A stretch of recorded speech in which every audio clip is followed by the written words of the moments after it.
Good morning. आज मैं आप लोगों को वाक्य पढ़ाऊंगी। रचना की दृष्टि से वाक्य के भेद और जितने भी भेद हैं उनके बारे में पढ़ाऊंगी। आप वाक्य को कैसे पहचान करोगे वो भी बताऊंगी। हाँ, आप लोग ध्यान से सुनिएगा। रचना की दृष्टि से वाक्य भेद पहला नंबर में आ गया। यहाँ पर रचना की दृष्टि से वाक्य के 3 भेद होते हैं। एक सरल वाक्य या साधारण वाक्य होता है, दूसरा संयुक्त वाक्य होता है, तीसरा मिश्र वाक्य होता है। तो सबसे पहले हम लोग पढ़ेंगे सरल या साधारण वाक्य के बारे में। सरल या साधारण वाक्य जैसे हम शब्द से ही हम लोग को समझ लेना चाहिए कि सरल या साधारण वाक्य मतलब जो सरल हो, जो साधारण हो, सिंपल, उसको हम कहेंगे सरल या साधारण वाक्य। एक ही मुख्य क्रिया, जिसमें सरल या साधारण वाक्य में एक ही मुख्य क्रिया या एक से अधिक भी क्रिया हो सकती है। हाँ, एक ही मुख्य क्रिया होती है लेकिन उससे अगर अधिक भी क्रिया आ जाएंगी तो वह सरल वाक्य या साधारण वाक्य कहलाएगा। मुख्य क्रिया के साथ वाक्य की समाप्ति। एक और इसमें अगर आप कैसे पहचानेंगे सरल या साधारण वाक्य है कि मुख्य क्रिया के साथ ही वाक्य की समाप्ति भी हो जाती है। और मुख्य क्रिया के अलावा और भी क्रिया आ सकती हैं, 1, 2, 3 और भी आ सकती हैं, तो उसे हम सरल या साधारण वाक्य की कैटेगरी में रखेंगे। जैसे सीता गाती है, सीता गाती है, तो इसमें मुख्य क्रिया क्या है?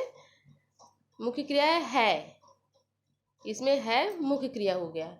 और गाती क्या हो गया? अन्य। इसमें 2 क्रिया है, एक है एक गाती। तो गाती क्या हो जाएगा? अन्य क्रिया हो जाएगा और है मुख्य क्रिया हो जाएगा। इसलिए इसमें 2 क्रिया हो गई। एक वाक्य में एक से अधिक क्रिया हो सकती है लेकिन एक जो क्रिया रहेगी मुख्य क्रिया रहेगी और वाक्य की समाप्ति वहीं पर हो जाएगी। ओके। इसी तरह एक और है एग्जाम्पल, राम किताब पढ़ रहा है। इसमें मुख्य क्रिया क्या है? है से ही पूरे वाक्य की समाप्ति हो रही है और भी इसके साथ अन्य क्रिया क्या है? पढ़ रहा। इसमें पढ़ रहा एक और क्रिया आ जा रही है, तो इसमें एक क्रिया के साथ एक और अन्य क्रिया भी आ जा रही है, तो इसमें हम क्या कहेंगे? सरल या साधारण वाक्य। हम सरल या साधारण वाक्य की पहचान कैसे करेंगे? जिसमें एक ही मुख्य क्रिया हो और मुख्य क्रिया के अलावा और भी क्रिया आ जाए, 1, 2 या 3 जो भी है, तो उसे हम सरल या साधारण वाक्य कहेंगे। और मुख्य क्रिया के साथ ही वाक्य की समाप्ति हो तो वहाँ पर सरल या साधारण वाक्य कर सकते हैं। हो गया? Okay, clear. अब आएंगे हम दूसरा नंबर संयुक्त वाक्य पर। संयुक्त वाक्य में दो या अधिक वाक्य योजक चिन्ह द्वारा मिले होते हैं। योजक चिन्ह मतलब जो दोनों वाक्यों को जोड़ता है। योजक चिन्ह हम यहाँ पर देखो बताएंगे। योजक चिन्ह में क्या क्या आएंगे? शब्द और आएंगे, तथा आएंगे, फिर, अन्यथा, अथवा, किंतु, परंतु, लेकिन, इसलिए, ये सारे क्या है? योजक चिन्ह है। इन्हीं शब्दों के द्वारा हम संयुक्त वाक्य को आइडेंटिफाई करेंगे, पहचान करेंगे। ये जितने भी शब्द हैं 2 वाक्य को जोड़ने का काम करते हैं, इसको हम योजक चिन्ह कहते हैं। जो 2 या अधिक वाक्य योजक चिन्हों द्वारा मिले होते हैं, जो जोड़ने का काम करते हैं योजक चिन्ह, उसको हम संयुक्त वाक्य कहते हैं। इस तरह हम संयुक्त वाक्य की पहचान भी कर लेंगे। ओके। और एग्जाम्पल देखते हैं हम लोग। उसने खाना खाया और सो गया। उसने खाना खाया और सो गया, तो इसमें योजक चिन्ह कौन सा है? इसमें दोनों वाक्यों के उसने खाना खाया एक वाक्य हो गया, सो गया एक वाक्य हो गया, तो इसमें दोनों वाक्यों को जोड़ने का कार्य कौन सा इसमें योजक चिन्ह है? और क्या हो गया? योजक चिन्ह, मतलब दोनों को जोड़ रहा है। तुम आओ अन्यथा वह चला जाएगा। तुम आओ अन्यथा वह चला जाएगा। अन्यथा मतलब ये क्या हुआ? ये दोनों वाक्यों को जोड़ रहा है। तुम आओ एक अलग वाक्य है, वह चला जाएगा। अन्यथा क्या हुआ? योजक चिन्ह। इसी तरह जितने भी मैंने यहाँ पर योजक चिन्ह बताया है उसको आप लोग अच्छा से पढ़िएगा, और जब ज़्यादा पढ़िएगा तो अपने आप वो लर्न हो जाएगा, याद हो जाएगा। तो ये जो सारे शब्द हैं ये ट्रिक है, और इस तरह आप लोगों को संयुक्त वाक्य बनाने में या पहचानने में बहुत ही ईजी हो जाएगा। ओके। अब आएगा तीसरा नंबर, लास्ट आ जाएगा मिश्र वाक्य। मिश्र वाक्य कैसे हम पहचानेंगे? मिश्र वाक्य किसे कहते हैं? मिश्र मतलब क्या है? जिसमें सभी मिश्रित हो, सारे चीज मिश्रित हो। तो मिश्र वाक्य की हम पहचान कैसे करेंगे या फिर मिश्र वाक्य हम कैसे बनाएंगे? हाँ, इस तरह भी एग्जाम में पूछा जाता है, पहचान भी पूछा जाता है, या बनाने के लिए भी दे दिया जाता है। तो मिश्र वाक्य की सबसे पहले हम पहचान करेंगे तभी तो बनाएंगे। मिश्र वाक्य में एक प्रधान उपवाक्य होता है, एक आश्रित उपवाक्य होता है, हाँ, एक मुख्य उपवाक्य होता है, एक डिपेंडेंट मतलब उस पर आधारित होता है। अगर ये वाक्य नहीं रहेगा प्रधान उपवाक्य, तो ये जो आश्रित उसके बाद वाला जो वाक्य रहेगा उपवाक्य, उसका कोई अस्तित्व नहीं रहेगा। जैसे माँ बाप चाहते हैं कि उसका बेटा नाम करे, माँ बाप चाहते हैं कि उसका बेटा नाम करे। इसमें प्रधान उपवाक्य कौन सा है? प्रधान उपवाक्य माँ बाप चाहते हैं। प्रधान मतलब मुख्य, मेन उपवाक्य क्या हो जाएगा? माँ बाप चाहते हैं। और मिश्र वाक्य की पहचान हम कैसे करेंगे? देखो यहाँ पर की है। इसी तरह हम नीचे भी बताएंगे योजक चिन्ह में कि कैसे कैसे पहचान करेंगे, लेकिन यहाँ पर हम पहले समझ जाएं कि जो मुख्य उपवाक्य है, प्रधान उपवाक्य है, मेन उपवाक्य है, उसको हम पहचान करेंगे। उसके बाद हम आएंगे डिपेंडेंट, एक आश्रित उपवाक्य। तो सबसे पहले प्रधान उपवाक्य कौन आएगा? जो पहला वाक्य आता है वो प्रधान उपवाक्य होगा, और जो दूसरा आएगा उपवाक्य वो आश्रित उपवाक्य रहेगा। जैसे माँ बाप चाहते हैं तो ये हो गया क्या? प्रधान उपवाक्य। उसके बाद कि उसका बेटा नाम करे, ये आश्रित उपवाक्य है। अगर जैसे हम केवल बोले उसका बेटा नाम करे, तो इससे मतलब इससे कुछ समझ में नहीं आ रहा है, इससे कुछ समझ में नहीं आएगा, आधा अधूरा लगता है। लेकिन जब यही पूरा मिल जाएगा, दोनों माँ बाप चाहते हैं कि उसका बेटा नाम करे, तब ये क्या हो जाएगा? पूर्ण वाक्य हो जाएगा, पूर्ण उपवाक्य हो जाएगा, और एक मिश्र वाक्य हो जाएगा।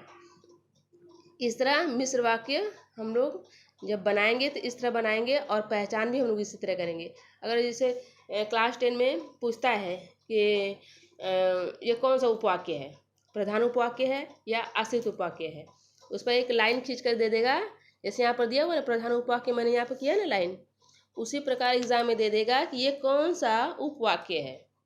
हाँ, तो आपको पहचान करने में इस तरह बहुत ही ईजी हो जाएगा। जैसे मैंने बताया है कि पहला जो वाक्य रहेगा, उपवाक्य रहेगा, वो प्रधान उपवाक्य रहेगा। उसके बाद जो रहेगा जिस पर डिपेंडेंट होता है, जैसे की, जैसे योजक चिन्ह है, यहाँ पर योजक चिन्ह के बाद आया ना जो उपवाक्य, वो आश्रित हो जाएगा। जो भी योजक चिन्ह रहेगा उसके बाद जो वाक्य रहेगा उपवाक्य, वो आश्रित उपवाक्य हो जाएगा। ओके, जैसे यहाँ पर योजक चिन्ह की है, उसके बाद जो उपवाक्य है वो आया आश्रित उपवाक्य, और प्रधान उपवाक्य क्या है? उसके पहले वाला जो वाक्य रहेगा, उपवाक्य रहेगा, वो प्रधान उपवाक्य, और उसके बाद जो रहेगा, जो योजक चिन्ह के बाद जो उपवाक्य रहेगा, वो आश्रित उपवाक्य रहेगा। अब हम लोग पहचान करते हैं कि मिश्र वाक्य को कैसे पहचानेंगे। जैसे सरल वाक्य, इसमें कोई पहचानने की ट्रिक नहीं है, एकदम ईजी है। संयुक्त वाक्य के लिए इस तरह भी जितने भी योजक चिन्ह है वो भी हमने दिखा दिया कि कैसे कैसे पहचान लोगे। इसी तरह मिश्र वाक्य भी है, जो कि अपने आप समझ में आ जाएगा। मतलब मिश्र वाक्य अपने आप समझ में आ जाएगा कि ये, अगर आपको दो वाक्य मालूम है कि संयुक्त वाक्य और सरल वाक्य क्या है, तो अगर वो नहीं समझ में आ रहा है कि ये जब दोनों नहीं है, संयुक्त वाक्य और सरल वाक्य दोनों नहीं है, तो तीसरा क्या होगा? मिश्र वाक्य हो गया। तो इस तरह भी आप समझ सकते हैं। और ये जो योजक चिन्ह है, इसको भी अच्छा से देख लो तो क्लियर हो जाएगा। जैसे योजक चिन्ह में क्या होगा? जो, जब, तब, यदि, अगर, तो, जिसे, जिसने, जिसको, जैसे, वैसे, कि, वहाँ, जहाँ इत्यादि। ये सारे योजक चिन्ह हैं। मतलब ये क्या है, ये इतने सारे शब्द जो हैं अगर आ जाएंगे तो आपको क्या हो जाएगा? मतलब ये सिंपल है, जनरली है कि ये ऐसे आते हैं शब्द। अगर आपको ये सारे शब्द नहीं भी आए तो भी अगर मतलब ट्रिक बता रहे हैं, तो अगर आपको समझ में आया कि ये संयुक्त वाक्य भी समझ में आ जाएगा कि ये योजक चिन्ह जो रहते हैं बीच में रहते, दो वाक्यों को जोड़ते हैं तो ये संयुक्त वाक्य होता है। सरल वाक्य में ऐसा कोई चिन्ह ही नहीं रहता है, कोई योजक चिन्ह ही नहीं रहता है कि आप उसको बोलेंगे सरल वाक्य नहीं समझ में आ रहा है। सरल वाक्य में कोई योजक चिन्ह नहीं होता है, वो सरल होता है। संयुक्त वाक्य में योजक चिन्ह होता है। अगर आप सरल संयुक्त समझ गए कि ये वाक्य जो है सरल संयुक्त नहीं है, तो लास्ट में क्या होगा? मिश्र वाक्य होगा। अगर आप ये सारे योजक चिन्ह को भूल भी गए और नहीं भी उतना याद है, तो आप उस तरह से भी आपको समझ में आ जाएगा कि ये मिश्र वाक्य है। हाँ, मिश्र वाक्य में ये तुम लोग का बोर्ड में प्रधान उपवाक्य करके और आश्रित उपवाक्य करके क्वेश्चन आता है, इसीलिए मैंने यहाँ पर प्रधान उपवाक्य और आश्रित उपवाक्य को खूब अच्छी तरह से तुम लोग को समझाया है। और मुझे पूरा आशा है कि आप लोग को बहुत ही अच्छी तरह से समझ में आ गया होगा। और नहीं समझ में आ गया तो आप लोग वहाँ पर हम लोग जो ऐप है उसमें आप लोग कमेंट करके यूट्यूब वाले ये जितनी सारी वीडियो थी यूट्यूब में जा रहा है, आप लोग कमेंट करके आराम से पूछ सकते हैं। उसका मैं अच्छी तरह से आप लोगों को उसका आंसर बताऊंगी। बहुत अच्छी तरह समझाया गया है, आप लोग अच्छी तरह से इसको करना। और होमवर्क मैं कहाँ से दूँ? होमवर्क मैं बाद में देखती हूँ। हाँ, इसके बाद मैं कराऊंगी वाच्य, नेक्स्ट वीडियो में वाच्य होगा वॉइस, और होमवर्क के लिए मैं नेक्स्ट में दूंगी आप लोगों को। Okay, thank you.